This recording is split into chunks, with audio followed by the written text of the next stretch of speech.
금성의 산이된 이야기, 안드로메다급 소설, 상상가설 추리, 소화가 되시는 분만 들으십시오. 금성산 가라사대 아마 54 될 것 같습니다. 목록으로는 자, 금성산 가라사대 시즌이 아마 53에서 멈췄습니다. 52, 51, 50 약간 숫자 픽살이 난 것도 있겠지만 대충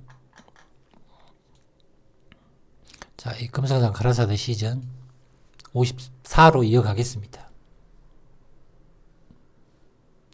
제가 이제 이거 눈알 시리즈는 겨울에 좀 해보려고 했는데 이 눈알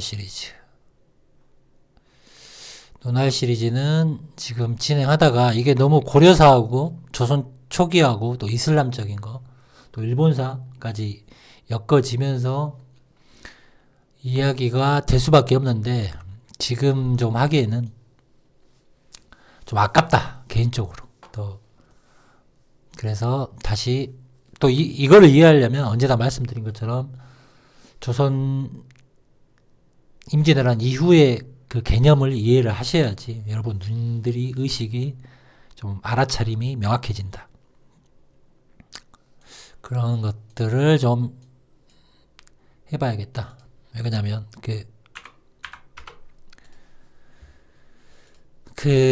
뭐라고 할까 더 재밌습니다. 사실 이걸 먼저 여러분들이 정립이 되면 뭐 조선 전기나 고려나 또 뭐 마늘 까먹는 이야기나 다 그냥 쉽고 간단한 논법으로 이야기를 할 수가 있는 겁니다.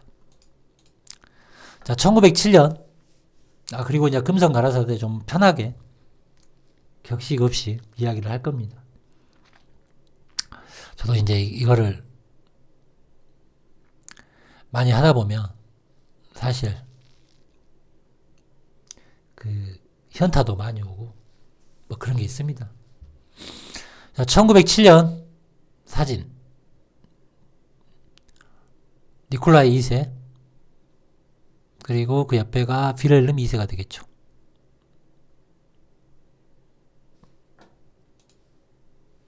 한가족 패밀리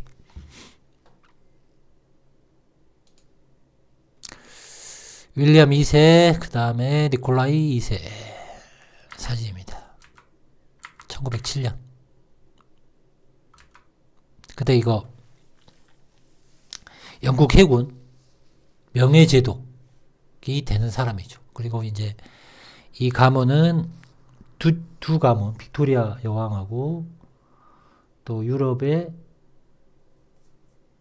그 할아버지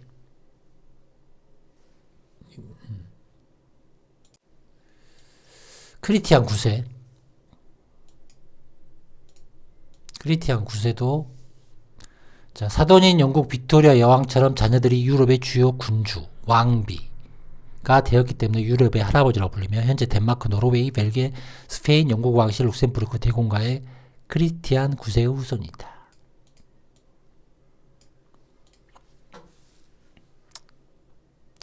그러니까 여러분들이 이해해야 될 게 뭐냐면 우리가 이제 1800년대에 등장하는 이제 한반도 세트의 안동김씨다. 우리가 흔히 등장하는 이 세도의 역사, 세도 정치, 조선 왕조의 외척이 되는 가문의 뭐 신안동 김씨, 풍양조 씨,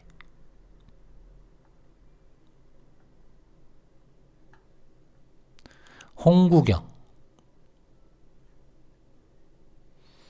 이제 이 홍구경 이야기를 좀 더 들어갈 겁니다. 중종 때는 조광조, 홍구경의 세도, 그 다음에 풍산원 씨, 신안동 김씨, 풍양조 씨, 박남박 씨, 영은민 씨, 명성황후. 이 이제 영은민 씨는 주로 러시아 쪽에서 제가 매칭을 많이 시켰습니다. 그러니까 이제 여러분들이 이해하실 게 뭐냐면 한반도에 등장하는 이런 성씨들은 한 번쯤 재정립되어져 있는 로컬에 최적화되어 있는 그 이야기 스토리로 보시면 맞는 거고, 이 실체가 되는 가문들, 즉 이제 우리 아시아 한반도의 세트화에 대해 등장하는 왕조 또는 그 왕조의 가지를 펴지거나 또는 결혼을 하거나 세력을 잡은 가문들로 등장하는 이러한 가문들의 실제 오리지널 후손들, 그들이 만든 제국들, 그들이 만든 국가들 개념은 찾아야 되는 곳은 당연히 북아메리카판 동부하고 유럽이 되겠죠. 거기에 로얄 가문들이, 거기에 그 로얄 왕조의 가문들이 한반도 세트에 기록되어진 이런 그 가문들의 인물들의 실질적인 그 실존이다, 이건 겁니다. 근데 이제 많은 사람들이 이해를 못하는 게, 한반도 세트의 조선왕조 실록에 기록되어서 파생되어진 이야기들이 완벽한 오리지널 스토리 라인이라고 그 머리에 굳혀버리면 안 된다 라는 겁니다.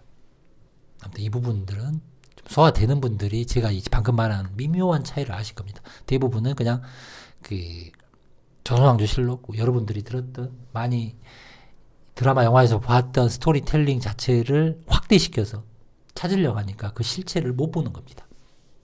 그리고 이제 한자 이름이냐, 이제 한자로 정리된 이름들로 너무 의식이 좁혀진 상태에서 찾으려고 한다. 그래서 이제 여기서 이제 가장 많이 볼 수 있는 게 독일 쪽,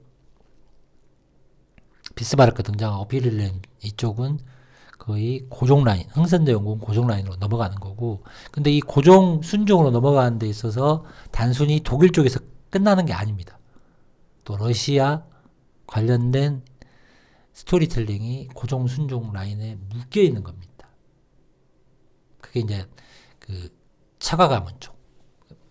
근데 이게 복잡하면 그냥 큰 프레임으로 보시면 됩니다. 유럽의 로얄 왕조의 프레임. 빅토리아 여왕하고 플러스 크리스티안 9세. 이거는 이제 1800년대 중후반에 연결되니까 그렇게 이해하시면 됩니다. 그러니까 한반도에 등장한 왕조실록에는 짜집기 되어진 인물의 재구성이다 라고 이해하시면 이게 쉽게 보이는 겁니다. 그걸 이해하지 못하고 그냥 조선왕조길록은 이거는 우리가 성경을 추앙하듯이 뭐 그 종교 쿠란 뭐 이런 것 그 종교에서는 신봉하는, 봉건제에 신봉하는 왕조실록 이런 것들을 너무 100% 글자 하나도 이것은 오차 없는 진실이다라는 그 종교적 망상 때문에 눈이 가려지는 겁니다. 의식이 가려지는 겁니다. 보통 이제 종교에 이입되었을 때의 상태가 역사에 이입되는 상태로 여러분들이 의식이 대중들은 넘어가 있는 겁니다. 그게 그 봉건제, 제국주의, 국가론에서의 대중 프로파간다의 핵심입니다. 지금 공화국 시스템에서는 국가에 또는 그 시스템에 충성하게끔 의식이, 모든 것들이 조율되어지는 게 사회의 현실이다. 그거에 맞다 틀리다 논법은 의미가 없는 겁니다. 그러한 문화 속에 여러분들이 이미 살고 있는 겁니다. 군대가 됐건 세금이 됐건 기타 등등이 됐건. 그리고 서로들이 만든 대중적인 그 눈치 때문에. 자, 헤이그 밀사사건 등장하는 평화박람회. 1899년 5월 18일 날 만국 평화회의가 열립니다. 그 만국 평화회의에 니콜라이 2세 생일 때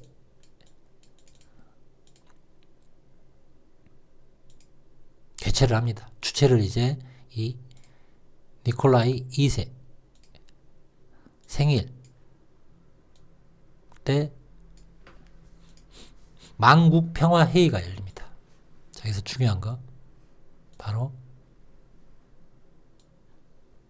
만국 평화회의. 이 만국이라는 평화회의. 자, 이런 단어는 제국시대적 발상이 되겠죠. 물론 이게 이제 한자적 기록으로 해석이 됐지, 실제 영어적 관점에서는 다르겠지만, 이게 언어적인 이질감도 여러분들이 어느 정도 이해를 하셔야 됩니다. 자, 그러면 이 만국이 나중에 유엔으로 최종적으로 지금 유엔으로 탄생을 하는 겁니다. 그리고 유엔의 방식은 당연히 공화국의 방식이고,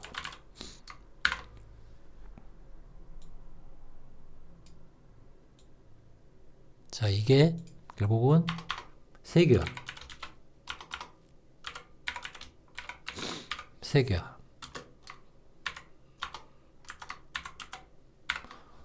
가는 겁니다.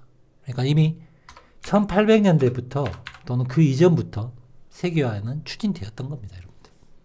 그리고 이제 고이신으로 말하는 명치유신 자체도 세계화다.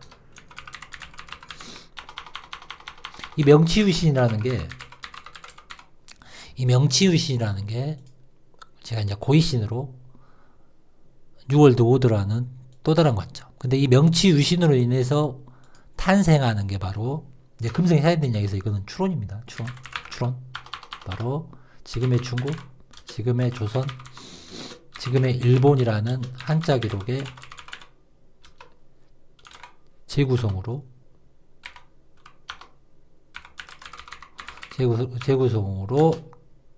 극동아시아에, 동북아시아에 판이 짜지는 거죠. 판짜기가 되는 거고, 판짜기. 그 이전 판짜기는 당연히 1800년대, 1800년대 초부터 진행되어지는, 어떻게 보면 1700년대라고 할 수 있겠죠. 1700년대 더 오래 갈 수도 있는 거고, 이게 바로 유럽 방향에서 지금의 중동 쪽으로 그 그레이트 게임이 먼저입니다. 그레이트 게임이 먼저고, 그 그레이트 게임의 역사 재설정, 재구성을 하는 게 바로 인도 역사라는 겁니다. 인도. 이 개념을 이해를 하셔야 됩니다. 중동 이전의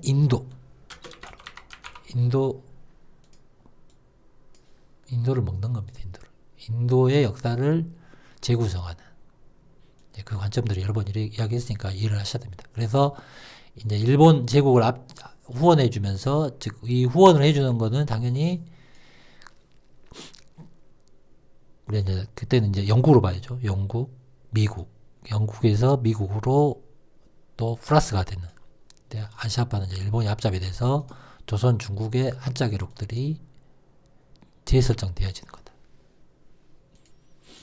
이 한자에 대해서도 더 디테일을 파야 됩니다. 한자에 대해서.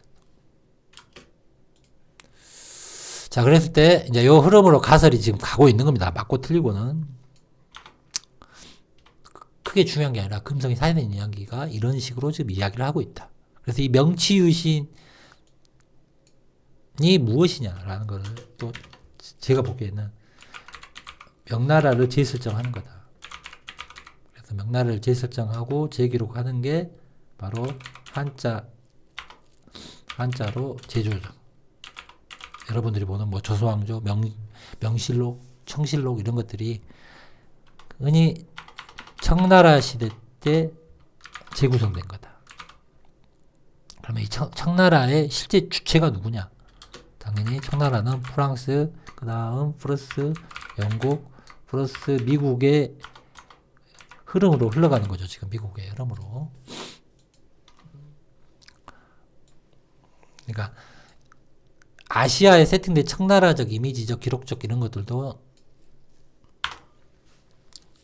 편집 왜곡이 심하게 되어 있는 거다. 자, 이거 너무 또 이런 쪽으로 이야기하면 난해지니까 일단 지금 하고자 하는 이야기. 만국 평화회의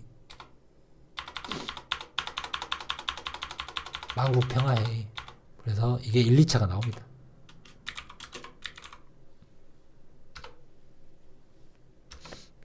그리고 이제 여기에서 가설이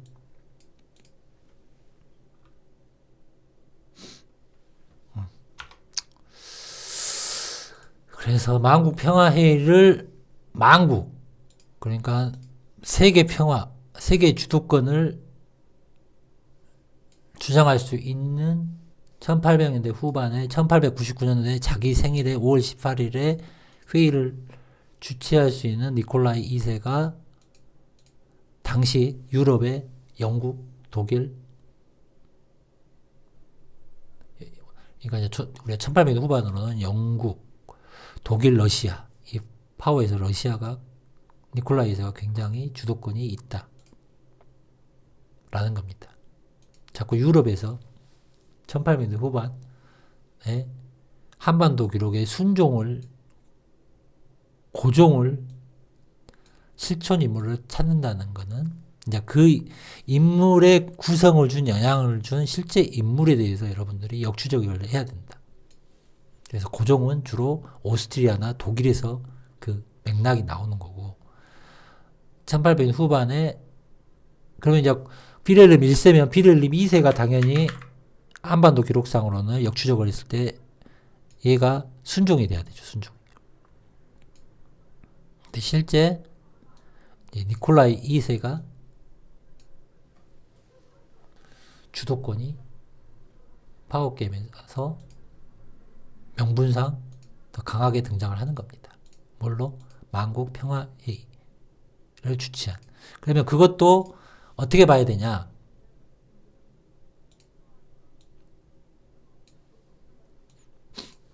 실제 파워 세력은 따로 있다. 그러니까 우리가 공화국 시대의 대통령이란 인물도 어떻게 보면 그 표면적인 시스템의 얼굴마담이라고 볼 수 있는 겁니다.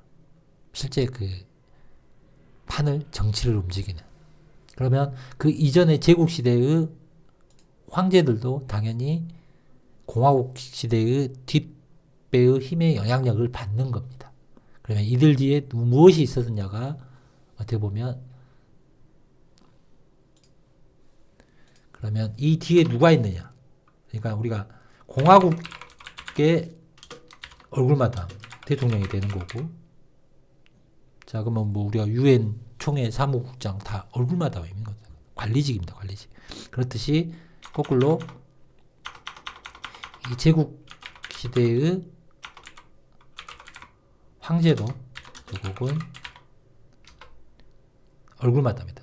얼굴마담. 이걸 여러분들 이해를 하셔야 됩니다. 자, 이걸 어떻게 이해하면 되냐? 그냥 1800년대 조선 기록에는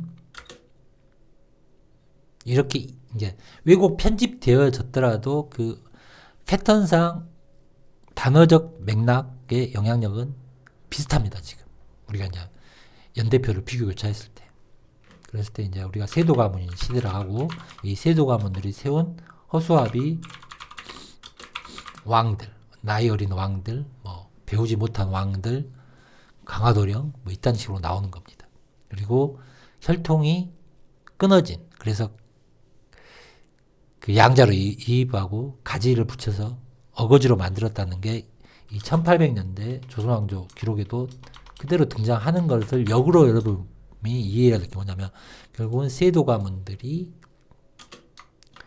허수아비 왕들을 세웠다. 그러면 이 앞에 등장하는 왕들의 역할의 실제적 역사는 제국의 황제가 되는 거고 지금 시대로 말하면 여러분들이 이해해야 될 게 각국의 대통령들도 다 그 아바타적 인물이다.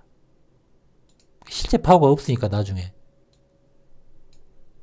이제 가족이 다 몰살당하는 겁니다. 자, 그랬을 때 이 개념을 이해했을 때 여러분들이 결국 1800년에 등장하는 이 세도 가문을 이해를 해야 된다. 그래서 이 세도 가문이 이 실제 우리가 1800년대 1900년대 지금 2000년대죠. 지금 시대까지 이 세도 가문이라고 할 수 있는 이 세도 가문이 장악하고 있는 게 무엇이냐. 그래서 이게 이제 우리가 흔히 유대 자본론으로 이야기를 많이 하죠. 어서비고. 그러니까 이제 유대 자본론은 이제 우리가 음모론으로 보는 거고. 그러면 세도 가문이 장악한 거는 쉽게 말하면 가장 간단한 겁니다. 돈입니다. 돈. 머니. 돈 하면 당연히 은행이고 시스템적으로 돈을 컨트롤하는 게 은행이고. 자, 유대 자본 음모론 빼고 일단 그래서 은행이 되는 거고, 이 은행의 출발이 결국은 하고 또 밀접한 관련이 있는 게 동인도의사.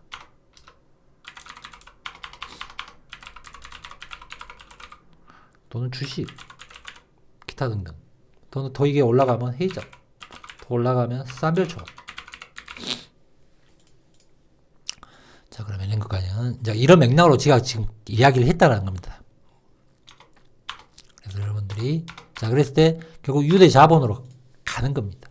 그럼 이 유대 자본의 대표적인 가문이 1800년에 등장하는 가문이 바로 로스차일드가 되는 거죠. 그 다음에 이제 미국주에서는 록펠러가 등장하는 거고.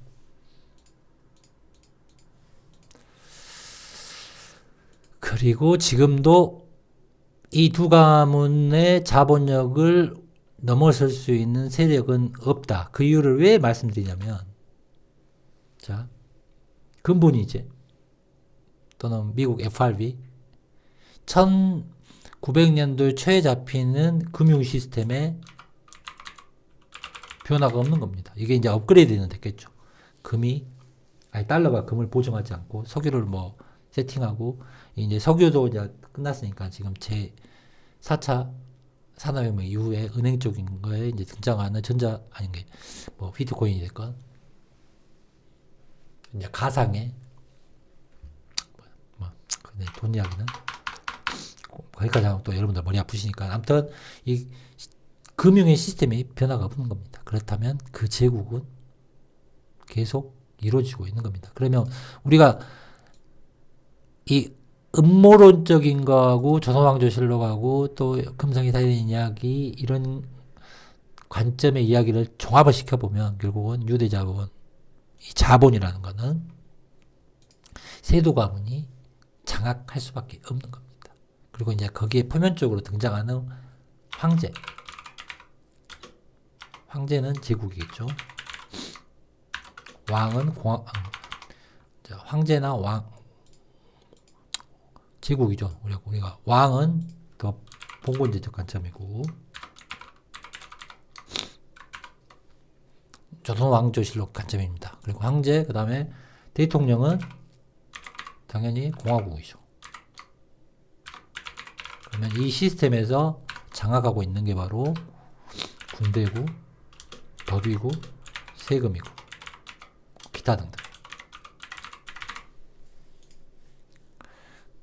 그러니까 이 황제 대통령이라는 이런 국가적 시스템, 제국적 시스템, 그 프레임 안에서 장악한 게 바로 군대다라는 겁니다. 군대.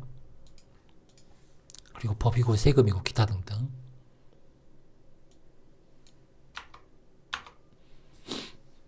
자, 그랬을 때 우리가 이제 그 관심 있게 가져야 할 거는 바로 이 헤이그.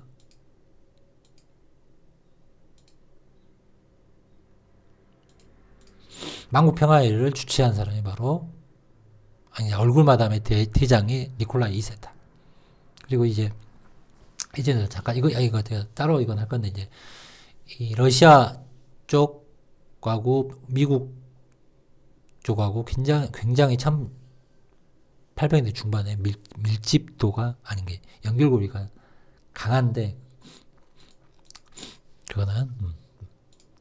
자, 그래서 아무튼 만국평화회의가 열립니다. 1899년에. 그 다음에 이게 2차 회의가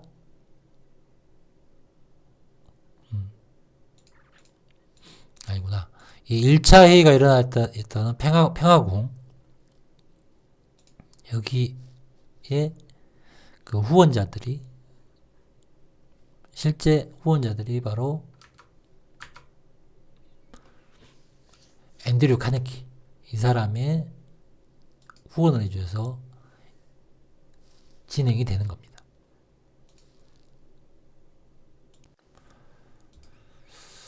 바로 이 평화궁에 지원이 되는 또는 중요한 인물 앤드류 잭슨 화이트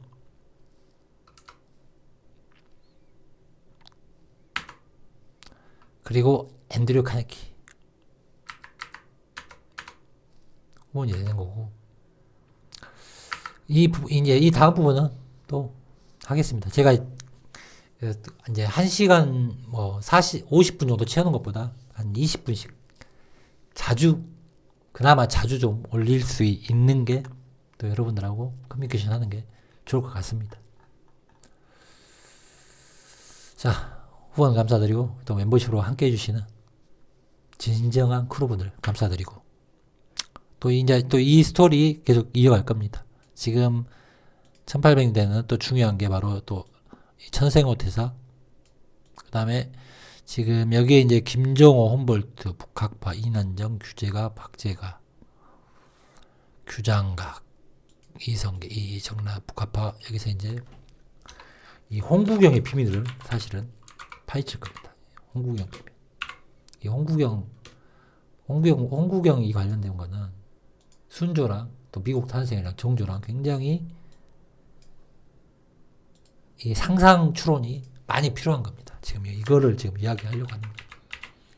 이 세도가의 시작이라고 하는, 즉 자본의 시작이라고 하는.